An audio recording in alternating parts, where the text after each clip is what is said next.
dapur, sumur, kasur. Kasur, sumur, dapur.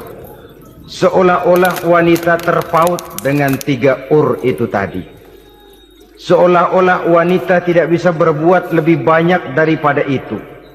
Bahkan di tengah masyarakat jahiliyah, bayi perempuan mendatangkan aib sehingga mereka lalu dikubur hidup-hidup.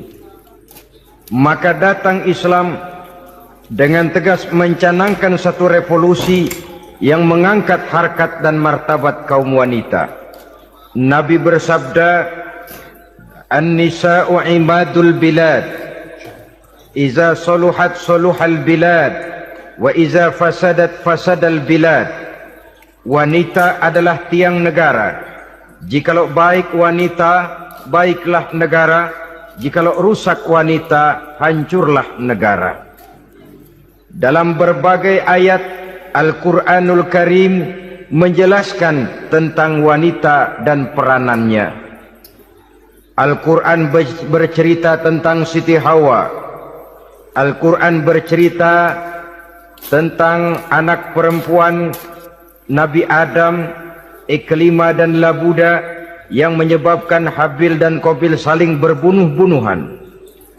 Al-Quran menceritakan bagaimana ibunya Nabi Musa mendapat wahyu untuk menghanyutkan anaknya di hilir sungai Nil. Al-Quran bercerita tentang Siti Maryam, ibu daripada Nabi Isa. Al-Quran bercerita tentang 2 putri Nabi Yusuf, yang akhirnya salah satunya menjadi istri daripada Nabi Musa. Pun Al-Quran bercerita tentang Ratu Balkis, seorang wanita yang menjadi penguasa di negeri Sabah, yang demikian besar pengaruhnya dan wawasannya. Dan banyak lagi Al-Quran menceritakan keadaan kaum wanita, sampai-sampai dalam Al-Quran ada satu surah yang dinamakan surah An-Nisa. Ini seluruhnya berarti bahwa Al-Quran telah menempatkan kaum wanita dalam satu posisi yang mulia dan terpuji. Al-Quran memberikan emansipasi, bahwa wanita berhak mengejar kemajuan sebagaimana halnya kaum laki-laki. Tetapi sungguh pun demikian, Al-Quran tetap memberikan batasan-batasan sepanjang emansipasi itu tidak bertentangan dengan kodrat kewanitaan itu sendiri. Kalau persamaan dan kemajuan, kalau emansipasi dan hak asasi sudah tidak sesuai lagi dengan kodrat kewanitaan, pada akhirnya bukan mengangkat harkat dan martabat kaum wanita, justru malah merendahkan derajat dan martabat kaum wanita itu sendiri. Seperti sebagian besar wanita ini, mereka berteriak menuntut tentang persamaan hak, tapi mereka melupa apa batasan daripada persamaan hak itu sendiri. Sesungguhnya Islam dengan segala konsepsinya yang mengangkat martabat kaum wanita itu, memberikan keleluasaan kepada kaum wanita untuk maju bersama laki-laki sepanjang tidak menginjak-injak kodrat kewanitaan itu sendiri. Kalau sudah sampai kepada menginjak kodrat kewanitaan, maka akan merendahkan martabat kaum wanita. Sebab apa?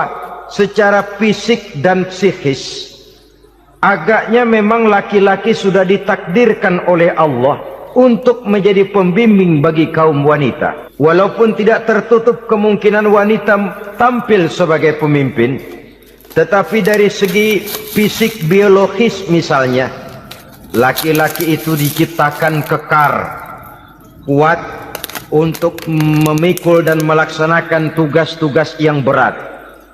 Sedangkan perempuan pada umumnya adalah lembut, ayu, lemot, denok, geboy, dan lain sebagainya.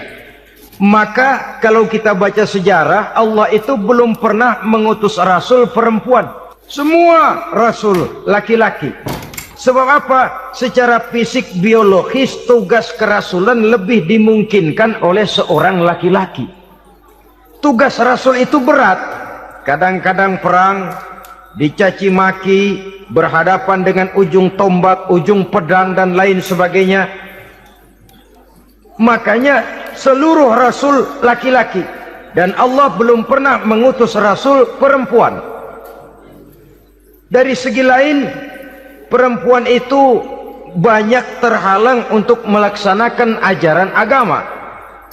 Misalnya, 1 minggu dalam sebulan perempuan itu terkena cuti khusus, mengalami masa menstruasi, tidak sholat, tidak puasa, tidak melaksanakan ajaran agama yang tidak dibolehkan pada saat menstruasi itu. Kalau ada rasul perempuan, lalu saat malaikat akan menyampaikan wahyu, kebetulan rasulnya sedang wah, itu bisa balik lagi malaikat Jibril ke langit itu. Mau turun nyampein wahyu, balik lagi ke atas, ditegur, kenapa balik lagi Jibril? Rasulnya lagi head.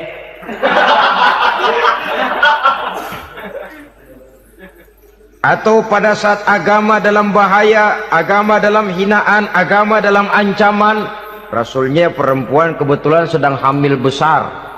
Apa lalu perang ditunda? Pengumuman perang ditunda saja sampai rasul melahirkan. Tentu lebih tidak mungkin lagi. Secara fisik biologis, laki-laki lebih memungkinkan untuk melaksanakan tugas kerasulan ini.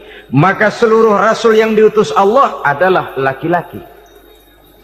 Saudara hadirin yang saya muliakan, sungguh pun demikian, Islam itu mengangkat martabat wanita sedemikian tinggi sebagai tiang negara yang menentukan jatuh dan bangunnya negara, yang ikut mewarnai bahkan menjadi warnanya suatu negara. Walaupun peranannya memang tidak begitu kelihatan, tapi sesungguhnya amat sangat menentukan.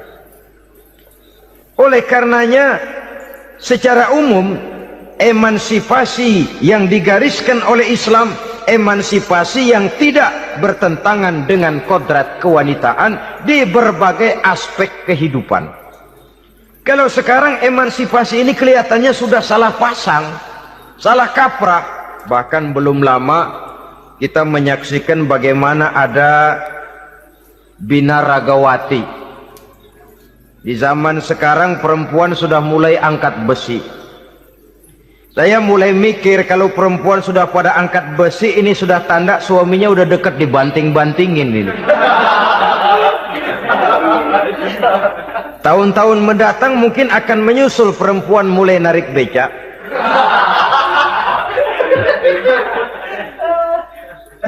Nampaknya kan sudah tidak lagi mengindahkan kodratnya sebagai wanita. Ada olahraga yang hanya pantas dikerjakan oleh laki-laki.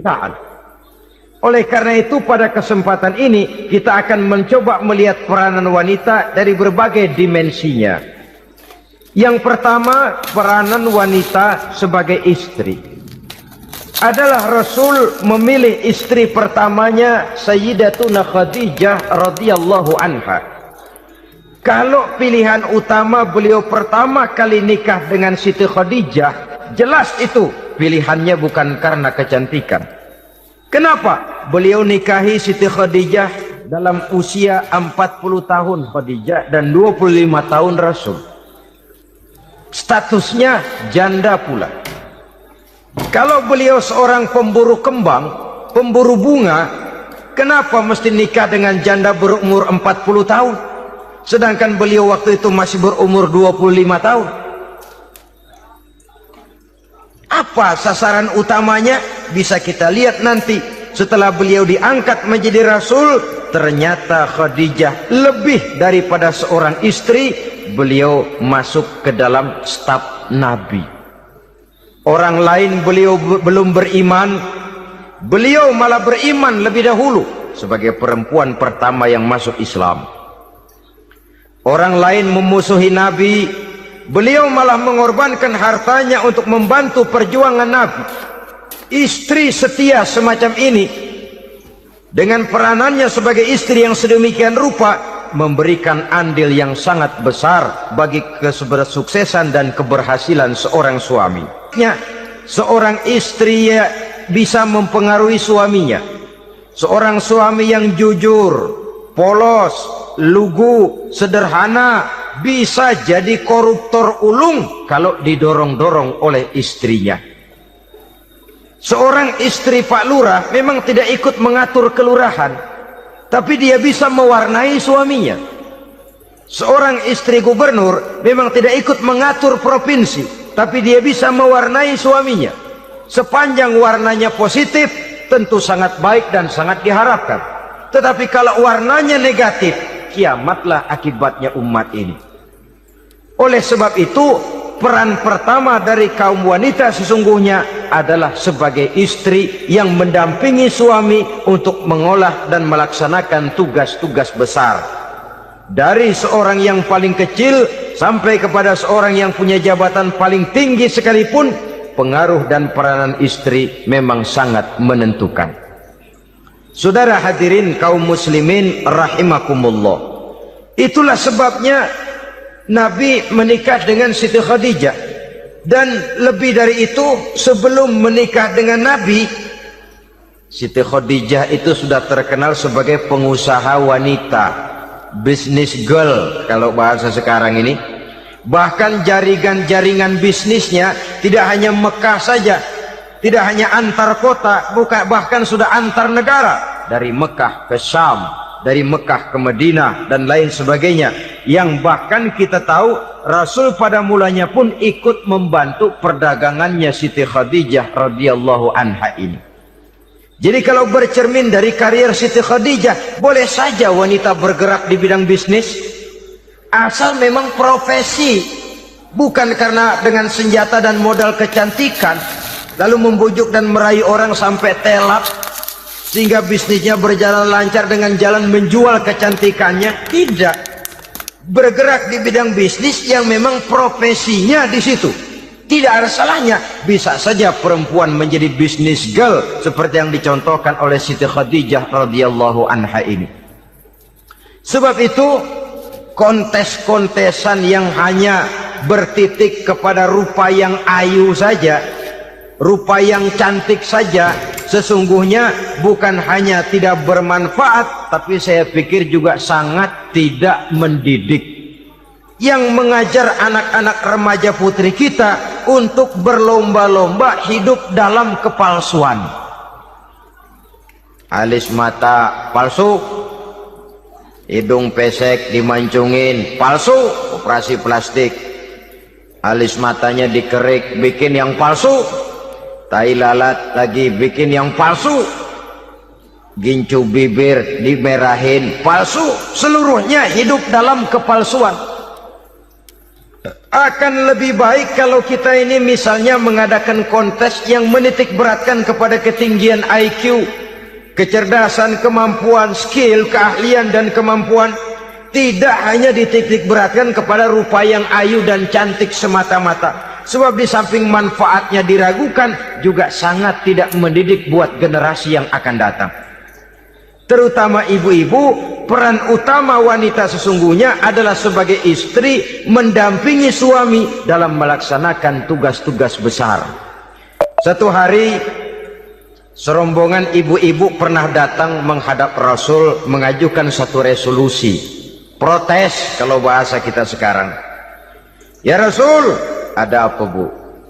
Kalau laki-laki sih enak. Enak bagaimana? Iya, kalau orang laki-laki sholat, perempuan sholat. Laki-laki puasa, perempuan puasa. Laki-laki pergi haji, perempuan pergi haji. Laki-laki menuntut ilmu, perempuan bisa menuntut ilmu. Tapi kalau laki-laki pergi jihad, perang membela agama, kami perempuan tidak bisa ikut jihad perang di medan pertempuran.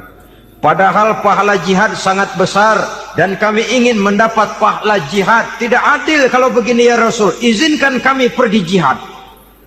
Ini perempuan di zaman Rasul, kalau ada kebaikan tidak bisa ikut, rasanya rugi bukan main, lalu protes. Apa jawab Rasul? Beliau senyum. Ibu-ibu jangan khawatir, walaupun ibu-ibu tidak maju ke medan perang, ada ibadah yang pahalanya sama dengan pahala jihad itu. Apa ya Rasul? Beliau menjawab, jihadukunna fi baitikunna. Jihadnya ibu-ibu, jihadnya kaum wanita adalah di rumah tangganya sebagai istri. Memasak makanan suaminya, mencuci pakaian istrinya, mengasuh, merawat dan membesarkan anak-anaknya, itu seluruhnya bagian daripada ibadah yang pahalanya tidak kurang dengan pahala jihad. Kenapa? Al-Quran itu memberikan sesuatu sesuai dengan kedudukannya. Kalau perempuan pergi perang jihad membela agama, musuhnya laki semua, kayak apa perangnya? Itu musuhnya bisa nggak mau pakai pedang, perangnya udah gulat aja udah. Sehingga Rasul lalu memberikan satu jalan keluar yang membuat wanita-wanita itu lega. Jihadu kunna fi baiti kunna. Ibu-ibu sih tidak usah khawatir, jihad ibu adalah di rumah tangga ibu-ibu semua. Sejak bangun tidur sampai tidur kembali, nyaris kaum ibu itu 24 jam pekerjaannya. Sebagai istri, dia melaksanakan jihad di rumah tangganya. Peranan wanita yang pertama adalah sebagai istri, yang walaupun tidak kelihatan dan menonjol seperti halnya laki-laki, tapi sangat mewarnai, bahkan menjadi warna dari tugas apapun yang dihadapi oleh suaminya. Dulu ada seorang orator, kalau pidato hebat bukan main. Kalau dia bernada gembira, semua orang senyum. Kalau dia bercerita tentang sesuatu yang sedih, satu masjid orang nangis. Orang tanya kepadanya, "Pak, bisa pidato begitu hebat, siapa yang bikin?" "Ya saya sendiri." Istrinya dari belakang bilang, "Tidak, yang bikin pidatonya hebat saya." Kata suaminya, "Mana bisa, saya." Kata istrinya. "Kalau saudara tidak percaya, tunggu Jumat depan. Dia khutbah Jumat, saya akan bikin khutbahnya tidak hebat," kata istrinya. Sudah hari Rebo, siap-siap mau bikin konsep khutbah, baru mau nulis, datang istrinya. "Bang, tolong pegangin anak, saya mau ke warung." Mau bikin konsep lagi, kata istrinya, "Bang, tolong ini, tolong itu, tolong ini." Sampai mau berangkat khutbah Jumat, khutbah belum selesai dibikin. Begitu naik mimbar, kehabisan bahan. Sudah 10 menit masih ama bakdu. Ini yang dengar heran, ini orang kok bicaranya bisa cuma amat sama badu saja. Di situ kelihatan, saudara-saudara, betapa peran serta istri yang walaupun tidak kelihatan oleh pandangan mata yang zahir, tapi teramat sangat menentukan. Sekali lagi, tidak ada seorang suami bisa sukses jadi apapun dia tanpa peran serta istrinya di rumah. Tidak ada kemajuan yang bisa diperoleh kalau tidak karena peran serta istrinya di rumah. Tidak ada kesuksesan yang bisa diraih tanpa keikutsertaan daripada istrinya di rumah. Walaupun suaminya yang dikenal orang, suaminya yang dipuji orang, suaminya yang disanjung orang, bagian besar tetaplah saham dan andil daripada istrinya yang di rumah itu. Ini makna an-nisa imadul bilad. Wanita adalah tiang negara. Jikalau baik wanita, baik negara. Jikalau rusak wanita, hancur negara. Karena wanita, negeri Sabah menjadi terkenal tentram, aman, wawasan politiknya luas. Seorang semacam Cleopatra bisa menaklukkan Julius Caesar. Dan begitu selanjutnya. Banyak cerita-cerita betapa wanita yang berperan di belakang layar ini bahkan bisa menggoyangkan negara. Bahkan yang paling dekat saja contoh dengan kita, Senator Gary Hart. Saudara masih dengar tentu itu. Betapa harus terpaksa mengundurkan diri dari pencalonan presiden Amerika karena kasusnya dengan Donna Rice itu, dengan hostess itu. Betapa di sini seorang perempuan atau seorang wanita sanggup membongkar seseorang yang punya masa depan ceria untuk menuju kursi kepresidenan dari suatu negara adidaya seperti Amerika, bisa gagal berantakan karena skandalnya itu. Apa penyebabnya? Wanita. Tapi wanita juga bisa menyebabkan menjadi cambuk majunya laki-laki. Wanita juga bisa menghancurkan dan mengubur laki-laki. Saudara hadirin yang saya muliakan, ia memang kelihatannya makhluk yang lemah, tapi di balik kelemahannya itu sesungguhnya dia bisa menelan laki-laki yang bagaimanapun besarnya. Saudara-saudara kaum muslimin rahimakumullah, terutama ibu-ibu yang saya hormati, jadi peranan yang pertama wanita sebagai seorang istri. Yang kedua, wanita sebagai ibu. Ini juga sangat besar pengaruhnya dalam membentuk generasi masa yang akan datang. Bapak, oleh karena kesibukan tugasnya, tentu lebih banyak di luar rumah. Yang nyaris 24 jam di rumah itu ibu. Bagaimana dia merawat anaknya, bagaimana dia menaruh perhatian terhadap anaknya, bagaimana ia melimpahkan kasih sayang kepada anak-anaknya, akan membentuk kepribadian anak dan artinya membentuk generasi yang akan datang. Kalau seorang ibu sudah cuek-cuek saja kepada anaknya, padahal Quran mengatakan al-jannatu tahta aqdamil ummahat, surga di bawah telapak kaki ibu. Hadis ini bisa kita artikan macam-macam. Pertama, anak tidak akan mendapat kebahagiaan tanpa ridho daripada ibunya. Kedua, ibu adalah wanita agung yang harus ditaati. Ketiga, neraka atau surga anak bergantung kepada ibu, bagaimana dia mewarnai anak. Kalau ibunya cuek-cuek saja sama anaknya, dan sering jadi contoh klasik, kalau anak ayamnya beduk maghrib belum pulang, satu RT dicariin, hansip diundang, kalau perlu dan ramil dilaporin. Tapi kalau anak gadisnya jam 12 tengah malam belum pulang, ibu tenang saja bang.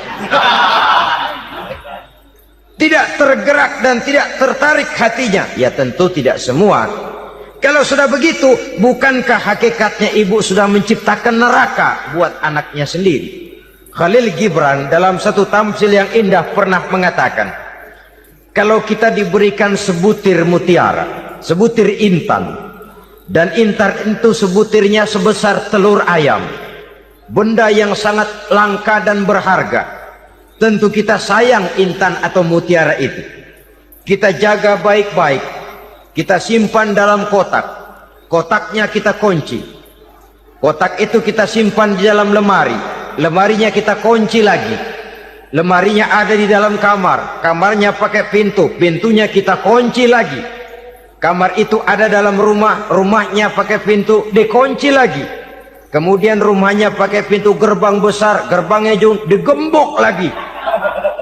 Untuk menjaga intan itu jangan sampai hilang, begitu usaha kita berlapis-lapis. Dan intan itu sudah diberikan kepada kita, kata Khalil Gibran. Apa dia? Anak-anak yang diamanahkan Allah kepada kita. Itu intan-intan mahal, itu mutiara-mutiara pilihan yang dititipkan dan diamanahkan untuk kita jaga sebaik-baiknya. Haruskah dia sia-sia di tangan kita? Haruskah dia merana jatuh di tangan ibu yang tidak punya tanggung jawab? Saudara hadirin yang saya muliakan, oleh karenanya peranan sebagai ibu ini sangat menentukan bagi pembentukan generasi yang akan datang. Salah ibu mengarahkan anak, akan lahir generasi mendatang yang tidak kita harapkan. Sehingga Nabi bersabda, kullu mauludin yuladu 'alal fitrah fa abawaihi yuhawwidanihi aw yunassiranihi aw yumajjisanihi. Setiap bayi dilahirkan dalam keadaan suci, setiap bayi dilahirkan dalam keadaan bersih, tidak punya dosa. Islam tidak mengenal dosa warisan. Semua saja bayi lahir dalam keadaan suci dan bersih. Kalau demikian lalu bagaimana?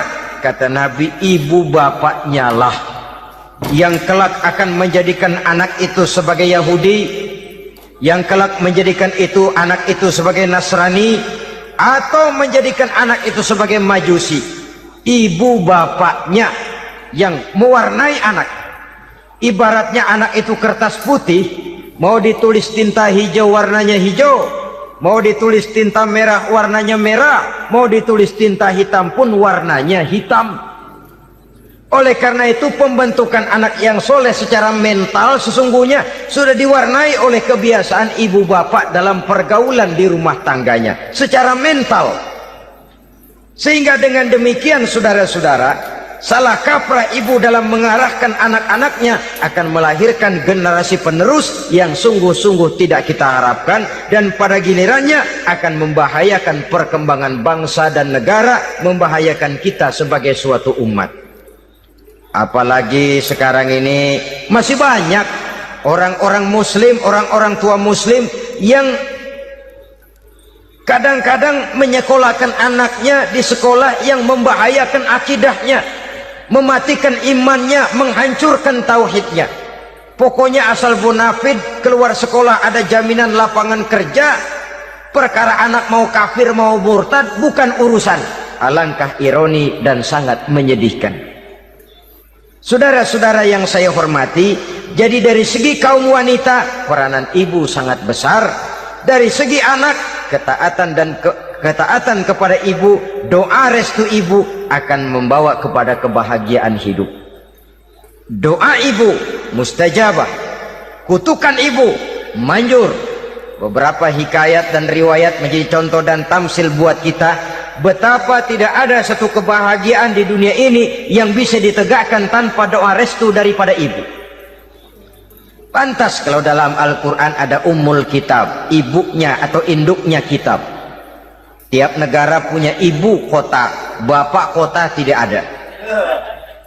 Lalu lagi wawasan Nusantara disebut ibu pertiwi, bapak pertiwi kemana tahu. Saudara hadirin yang saya muliakan, lalu dalam peringatan hari-hari besar nasional ada yang namanya Hari Ibu. Hari bapak nggak pernah diperingati. Ada Hari Ibu, dan ibu itu pun ada Ibu Kartini, ada Ibu Dewi Sartika, dan macam-macam lagi yang seluruhnya merupakan refleksi dan gambaran betapa peranan kaum wanita di dalam kehidupan ini yang memang banyak mewarnai dan menjadi warna dari suatu kegiatan. Saudara-saudara kaum muslimin rahimakumullah, apabila yang pertama tadi kita melihat peranan kaum wanita sebagai istri, betapa ia berpengaruh besar dalam ikut menunjang keberhasilan dan kesuksesan suaminya. Kemudian pada peranannya yang kedua, wanita sebagai ibu di rumah tangga, betapa ia ikut membentuk, mempengaruhi, mewarnai dan membimbing kepribadian anak sebagai generasi penerus.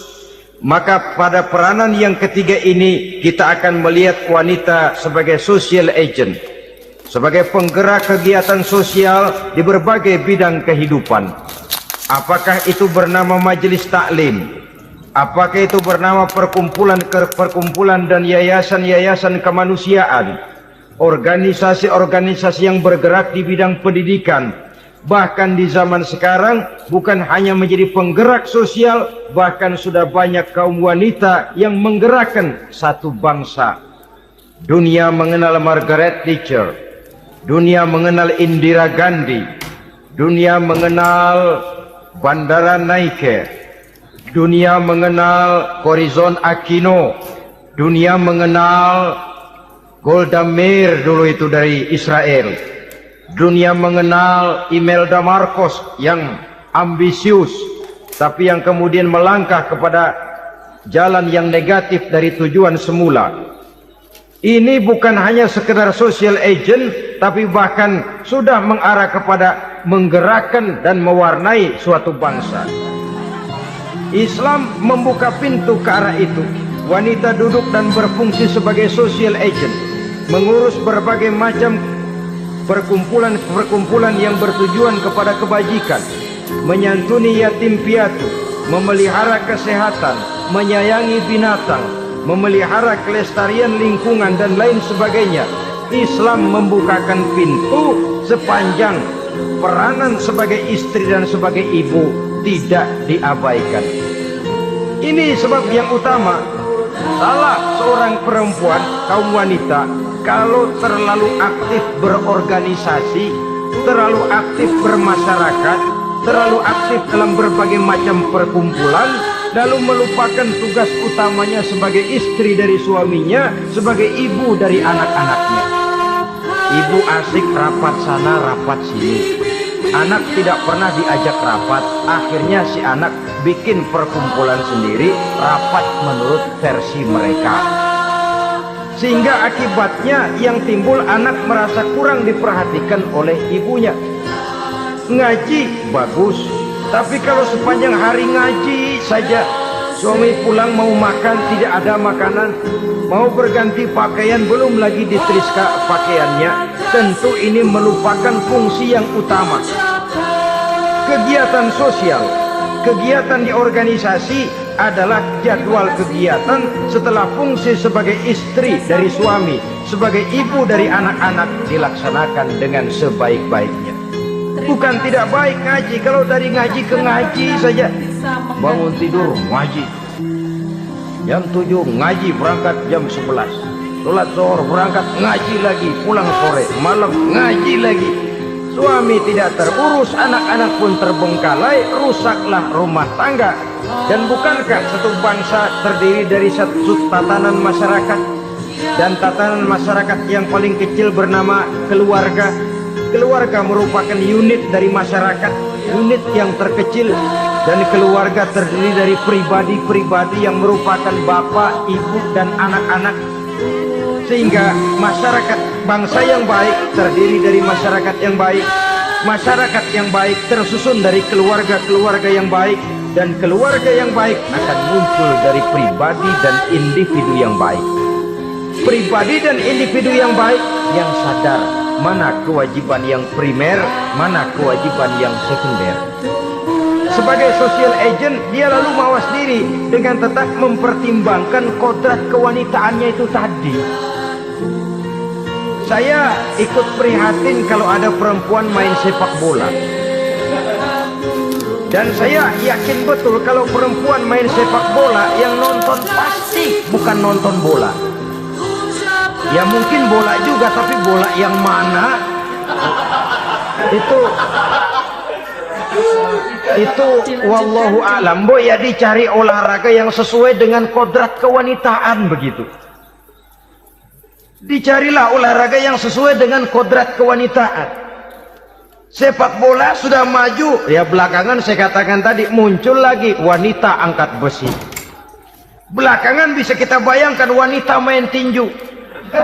Babak belur sudah kalau sudah begitu. Kemajuan dengan melupakan kodrat kewanitaan akan menyengsarakan kaum wanita itu sendiri. Silahkan maju menjadi social agent, menjadi penggerak di masyarakat. Para istri Rasul bisa kita jadikan satu figur. Siti Khadijah, figur sebagai istri pendamping yang setia. Dikala suaminya bingung, ia tampil memberikan pandangan. Dikala suaminya bingung, ia memberikan tanggapan. Dikala suaminya dimusuhi orang, ia menampakkan kesetiaannya. Kau tidak sendiri bang, aku di sisimu. Dikala jiwanya gelisah ketika pertama kali menerima wahyu berhadapan dengan malaikat Jibril, Khadijah yang menghibur. Kalla ma yukhzikallahu abada. Tidak apa-apa bang, Allah tidak akan menyusahkan kau untuk selamanya. Tenang sajalah, tenang. Abang orang baik-baik, Allah tidak akan menyengsarakan abang. Peran sebagai istri. Dan Rasul mantap, sehingga bertahun setelah Khadijah wafat selalu terkenang dan dikenang oleh Rasul. Pernah satu saat beliau itu seperti orang melamun. Aisyah tanya, kok seperti ngelamun bang? Iya, kata Rasul, saya seperti mendengar suara terompahnya Khadijah di surga. Padahal Khadijah sudah lama wafat. Aisyah mendengar itu rada sedikit manyun. Kata Aisyah, bang, cukup sekali ini saja, jangan sebut-sebut lagi nama itu ya. Cemburu rupanya. Ya soal cemburu sih nggak bini Nabi, nggak bini kita, namanya cemburu. Perempuan mesti ada. Apa jawab Rasul? Ya Humairah, Aisyah, haruskah saya melupakan seseorang yang dikala orang lain memusuhi saya, dia mati-matian membela saya? Dikala orang lain mau membunuh saya, dikorbankan hartanya untuk membantu perjuangan saya. Mestikah saya melupakan orang yang begitu baik? Tidak, Aisyah. Sepanjang nafas masih ada, sepanjang itu saya tidak akan bisa melupakan Khadijah sayang. Peran sebagai istri Khadijah ini, peran sebagai istri. Suaminya bingung, istrinya memberikan hiburan. Kadang kan tidak, suami bingung, istri bingungan lagi. Ya sudah, mari ramai-ramai kita bingung sudah. Bukan mencari jalan keluar, yang sudah bingung malah ditambahin bingung lagi. Saudara hadirin yang saya hormati, lalu figur Siti Aisyah, muda, cantik, kreatif, cerdas. Kalau bahasa sekarang barangkali wanita karier ini. Ini figur-figur. Jadi punya keistimewaan masing-masing. Sehingga ada pilihan. Ya tentu orang mencari istri itu kan karena ada dasar pilihan. Mungkin rupanya kurang menarik tapi akhlaknya bagus. Mungkin akhlaknya sedang-sedang saja tapi potongannya cakep. Masih ada pilihan. Sudah potongan jelek, akhlak bejat. Emangnya lu milih merem tempo hari ya?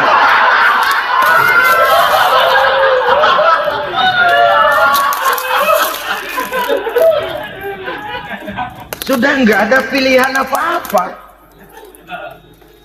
Lalu ada istri yang punya keistimewaan karena sifatnya yang sabar. Ada yang wataknya itu pemurah. Ada yang sifatnya itu belas kasih. Pendeknya dari istri-istri Rasul kita bisa menemukan figur-figur wanita teladan. Sehingga keliru kalau kaum orientalis barat mengatakan Rasulullah itu katanya sesungguhnya adalah seorang seks maniak. Istrinya banyak. Oh ini memang bajingan ini orientalis ini. Kalau Rasulullah itu seorang seks maniak, tentu yang dinikahinya itu pertama jelas gadis semua, yang kedua tentu cantik-cantik semua. Dari istri-istri beliau yang dikawininya dalam keadaan gadis cuma Siti Aisyah. Selebihnya janda. Apa pertimbangannya? Menyantuni yatim-yatimnya, mengayomi janda-janda yang ditinggal suaminya gugur di medan perang, untuk memperkuat keimanannya. Itu pilihan utama Rasul. Kita sekarang ini ya ngakunya sih ikut sunnah Rasul, cuma sunnahnya urusan kawin melulu. Ada duit sedikit, kawin maning, kawin maning. Ditanya orang kenapa kawin melulu, sih mas sunnah Rasul. Bukan main. Kalau sudah urusan kawin pahlawan betul sunnah Rasul. Padahal kawin lagi dalam Islam itu sungguh pun boleh, tapi tidak diperintah. Tidak diperintah, memang cuma boleh. Itu kalau dalam pesawat itu cuma semacam emergency exit lah ya. Yang tidak boleh sembarang waktu bisa dibuka. Kalau memang sanggup berlaku adil, tafadhol. Kalau tidak, satu juga nggak habis. Lagian saya kira perempuan itu kan cuma perbedaan rupa saja, perbedaan selera saja. Seperti singkong dengan sate, bedanya kan cuma di tenggorokan. Kalau sudah masuk ke perut, kenyangnya kan sama. Perempuan cuma berbeda dalam selera, rasanya barangkali ya, barangkali.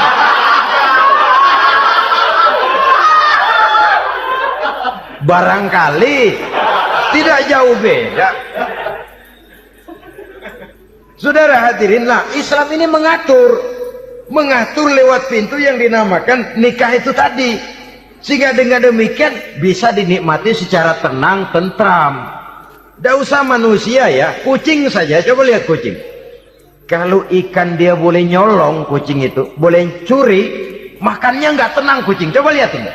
Asal dia nyolong ikan, makannya juga mindik-mindik. Matanya nengok kiri, nengok kanan. Ada sedikit gerusak, kabur. Secara nalurinya kucing tahu kalau ini ikan curian, makannya nggak tenang dia. Tapi kalau ikan kita kasih, kucing anteng, geledek juga nyamber, manteng aja dia. Nalurinya mengatakan ini ikan dikasih sama yang punya, tenang dia. Saudara hadirin yang saya hormati, orang juga gitu. Kalau hubungan suami istrinya sudah sah, diikat dengan akad nikah, tenang, anteng, nggak gerasak gerusuk, nggak kayak diubur-ubur maling, anteng aja. Dan yang ngintip juga gua cuek aja udah. Biarin aja dia ngintip, capek sendirilah.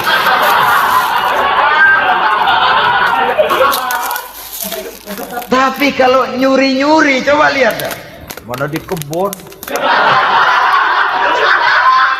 banyak nyamuk, ansip mukul tiang listrik, dia yang bingung. Islam ini sesungguhnya memudahkan jalan, saudara-saudara. Jadi sebagai social agent, wanita bisa berperan untuk itu.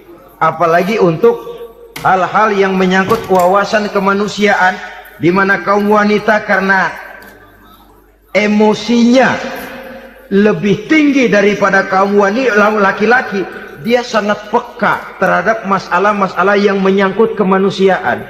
Hatinya mudah tergugah, perasaannya cepat terenyuh, dengan penderitaan dia cepat tergugah. Dia bisa menjadi social agent tanpa harus melupakan fungsi utama sebagai istri dan sebagai ibu dari anak-anaknya, sebagai istri dari suaminya. Saudara hadirin yang saya muliakan, dahulu Al-Quran pernah menceritakan betapa istri-istri pembesar di istana mewah di zaman Nabi Yusuf, kalau istilah sekarang nyonya-nyonya jet set, nyonya-nyonya VIP, betapa mereka mau memporak-porandakan keimanan seorang pemuda seperti halnya Nabi Yusuf alaihi salam. Dan Nabi Yusuf kemudian ternyata tidak mau jadi gigolo yang kerjanya hanya menyenangkan wanita-wanita jet set kelas VIP ini tadi. Sesungguhnya ini cuma satu simbol yang kejadiannya bisa saja terjadi pada zaman modern dalam versi dan kondisi yang berbeda. Namun bagaimanapun juga wanita dengan peranannya sebagai social agent, sebagai penggerak masyarakat, sangat besar pengaruhnya dalam ikut mewarnai perkembangan suatu negara. Seorang suami perlu memberikan dorongan kalau istrinya aktif di bidang sosial, asal dengan catatan saja, fungsi sebagai istri, fungsi sebagai ibu jangan sampai terlantar karenanya. Bahkan saya katakan tadi, di zaman sekarang wanita tidak lagi hanya berfungsi sebagai social agent, bahkan sebagai national agent, penggerak dari satu bangsa. Muncul wanita-wanita yang jadi menteri, yang jadi anggota DPR, bahkan yang jadi kepala desa dan lain sebagainya. Secara umum memang ar-rijal qawwamuna 'alan nisa. Laki-laki adalah pembimbing bagi kaum wanita karena kelebihan fisik biologis, kelebihan kemampuan intelektual dan lain sebagainya. Namun wanita pun boleh saja menjadi social agent sepanjang catatan yang saya sampaikan tadi. Jangan sampai melupakan kodrat kewanitaan, jangan sampai mengalahkan fungsi sebagai istri dari suaminya, sebagai ibu daripada anak-anaknya. Nah, kemudian fungsi yang keempat di bidang ilmu pengetahuan. Islam memberikan kesempatan yang sama kepada kaum wanita. Thalabul ilmi faridatun ala kulli muslimin wa muslimatin. Menuntut ilmu itu wajib hukumnya bagi orang Islam, baik laki-laki maupun perempuan. Sampai dibentuk kalimat pengecua khusus ini, muslimin wa muslimatin, bagi muslim laki-laki, bagi muslim perempuan. Dan alhamdulillah, kalau dulu di zaman Raden Ajeng Kartini, nasib perempuan berada di balik pintu yang digembok rapat-rapat, siklusnya berputar cuma sumur, dapur, kasur, kasur, sumur, dapur, dapur, sumur, kasur. Melingkar di situ satu saja peranan kaum wanita. Memberontak jiwa Raden Ajeng Kartini, menuntut persamaan bahwa wanita berhak maju sama dengan laki-laki. Entah Islam sejak 14 abad yang lalu sudah mencanangkan ini. Menuntut ilmu wajib bagi laki-laki dan perempuan beragama Islam. Orang Islam baik dia laki-laki, baik dia perempuan, wajib menuntut ilmu. Ilmu dalam artian umum, tidak hanya sekedar fikih tauhidnya, ya di bidang kedokteran, di bidang teknik, di bidang hukum dan lain sebagainya. Ini yang perlu dibanggakan. Kalau perlu, ini yang perlu diadakan kontes. Kontes IQ, wanita yang paling berprestasi di bidang ilmiah, wanita yang punya prestasi di bidang menjaga kelestarian lingkungan hidup, wanita yang punya prestasi menggerakkan sosial, menyantuni yatim piatu, memelihara kesehatan. Adakan kontes macam itu untuk mendorong. Ini enggak, kalau kontes yang diukur betis, bibir, pinggul, payudara, lubang hidung, ukur sekalian kita. Apa manfaatnya dan apa unsur pendidikan yang ada di dalamnya? Tidak menguntungkan, tidak mendidik, dan tidak membawa manfaat. Kecuali lalu yang timbul pola hidup konsumen, pola hidup konsumer, pola hidup yang material, pola hidup yang wah, pola hidup yang gemerlapan. Ya, kalau oleh anak-anak muda yang terjangkau. Kalau tidak, dia hanyut ditelan mimpinya. Dia ingin bergaya hidup jet set, sementara dia dihadapkan oleh kenyataan bahwa dia tinggal di kampung, ibu bapaknya orang kampung, dan lain sebagainya. Jiwanya berontak, terjadilah kegalauan, terjadilah kerancuan, terjadilah komplikasi, perang di batin antara keinginannya dengan lingkungan nyata yang dihadapinya. Dan kalau sudah ada gejala semacam itu, penyakit-penyakit kejiwaan akan mudah muncul. Ini gejala terutama buat orang-orang yang tinggal di daerah transisi. Kota besar bukan, kampung banget juga enggak. Daerah cekak. Akibatnya gayanya ya sering gaya enggak karu-karuan. Gaya kepalang tanggung jadinya. Saudara hadirin yang saya muliakan, akhirnya apa? Santri tapi lagunya kayak koboi. Koboi tapi sesungguhnya santri. Saudara hadirin yang saya hormati, maka di bidang ilmu pengetahuan wanita mempunyai peranan yang sangat besar. Dia bisa tampil dengan karya-karya ilmiahnya yang membawa manfaat bagi perkembangan agama, bangsa dan negaranya. Majulah kaum wanita dengan ilmu pengetahuan, tuntutlah ilmu seluas-luasnya. Kita hidup di satu negara yang merdeka, kita beragama yang memberikan satu keyakinan bahwa menuntut ilmu merupakan kewajiban, bahwa peranan wanita tidak hanya di belakang dapur, lain sebagainya yang seluruhnya terpantul dari dinamika kehidupan kaum wanita.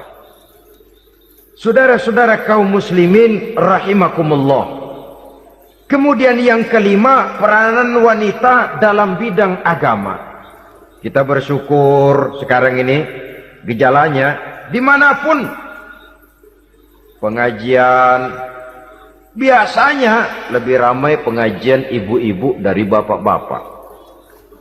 Peringatan hari-hari besar keagamaan, biasanya lebih ramai ibu-ibu daripada bapak-bapak. Pengajian ibu lebih ramai. Padahal kalau bicara sibuk, lebih sibuk ibu daripada bapak misalnya. Kalau sudah pengajian bapak-bapak, biasanya pengajiannya ramai cuma 3 giliran itu. Pembukaan, maulid, penutupan. Kalau sudah yang rutin pengajian tiap minggu, 3 pojok yang ngaji.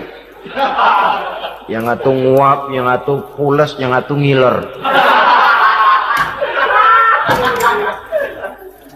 Saudara hadirin yang saya muliakan, ada badan kontak majelis taklim yang merupakan wadah daripada kegiatan ibu-ibu. Ada Ittihadul Muballighat, Persatuan Muballighat, ada Persatuan Para Asatizah, dan macam-macam lagi peranan ibu-ibu di dalam kehidupan beragama. Tapi sesungguhnya harus dimulai dari bagaimana si ibu mewariskan jiwa agama kepada anak-anaknya di rumah tangganya. Kalau itu gagal, dia mau melangkah ke masyarakat, dia sudah gagal sejak awal sesungguhnya. Keberhasilannya dia menata masyarakat akan mengakibatkan dia nanti bernasib seperti Nabi Nuh. Berhasil mengajak beberapa orang kafir mengikuti ajarannya, tapi gagal mengislamkan putranya sendiri Kan'an. Bukan tidak berusaha, tapi memang Allah sudah menghendakinya sedemikian untuk menjadi contoh buat kita semua. Yang penting orang tua berusaha dan berikhtiar. Kalau sudah berusaha dan berikhtiar, anak ternyata memang sulit diurus, barangkali memang fotokopinya Kan'an tuh anak. Ya orang tua kalau sudah berusaha, ya tawakallah. Jangan belum berusaha lalu berkata, jangan anak kita, anak Nabi aja ada yang bengal. Ngajar tidak mau, mengajar anak tidak mau, mendidik anak tidak mau, lalu mencontoh Nabi, salah kaprah namanya. Kaum wanita bisa berperan di dalam agama. Ketika Rasul hijrah, itu kan beliau tidak langsung ke Madinah. Dari Mekah itu beliau mengambil jalan arah ke kiri menuju Gua Sur. Ini dalam strategi militer punya makna sendiri. Jenderal yang ulung, ahli strategi militer ini. Di Gua Sur sana beliau tinggal 2 hari 3 malam. Siapa yang membawa makanan ke Gua Sur? Siapa yang menjadi kurir untuk mengintai kegiatan-kegiatan Quraisy setelah Nabi berangkat hijrah? Asma, putri Abu Bakar Siddiq radhiyallahu anhu. Jadi kurir, jadi spion, membawa makanan untuk Rasul dan ayahnya di Gua Sur. Ini peranan wanita. Di tengah bahaya, di tengah keadaan posisi terjepit, Rasul di dalam gua, diamatinya keadaan Quraisy, dilaporkannya kepada Rasul. Jasa seorang wanita bernama Asma, putri dari Abu Bakar Siddiq radhiyallahu anhu. Rabi'atul Adawiyah, seorang sayyidah sufiyah, ahli tasawuf yang terkenal dengan ajaran cintanya kepada Tuhan.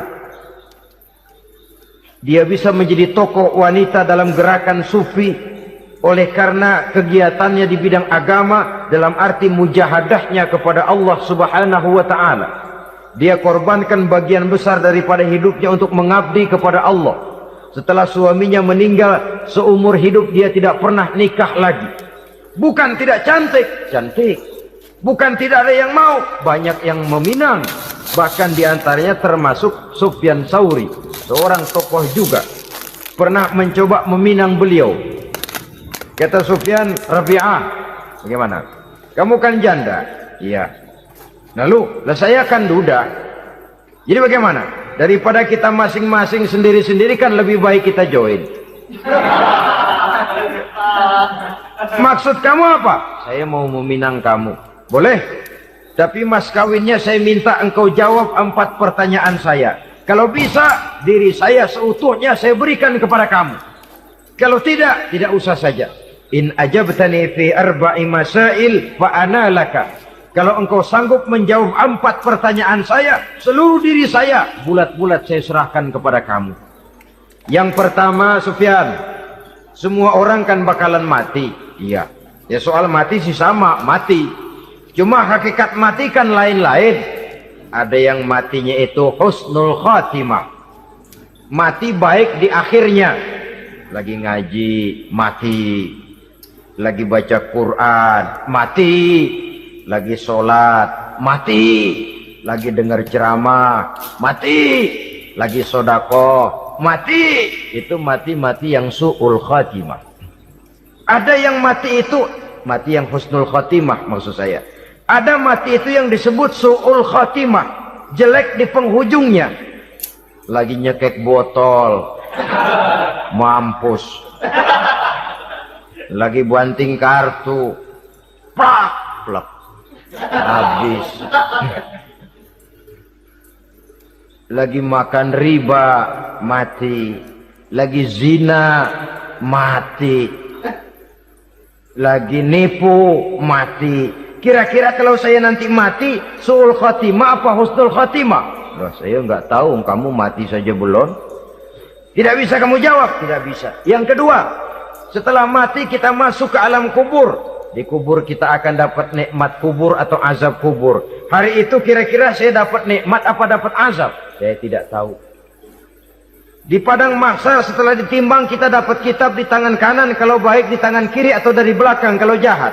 Hari itu saya dapat kitab di tangan kiri apa tangan kanan? Saya nggak tahu. Yang keempat, orang akan lewat di atas sirat.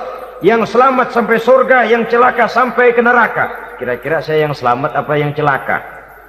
Wah, kata Sofyan, gua nggak tahu, udah butak dah lempangan itu dah.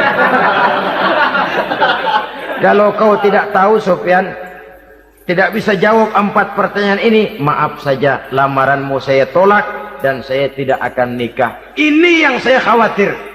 Maka dia terkenal sebagai Sayyidah Sufiyah, tokoh wanita dalam dunia sufi. Dan artinya wanita bisa berperan banyak dalam bidang agama, sebagai pengasuh majelis taklim, sebagai pengasuh yatim piatu, sebagai gerakan-gerakan keagamaan yang positif dan lain sebagainya.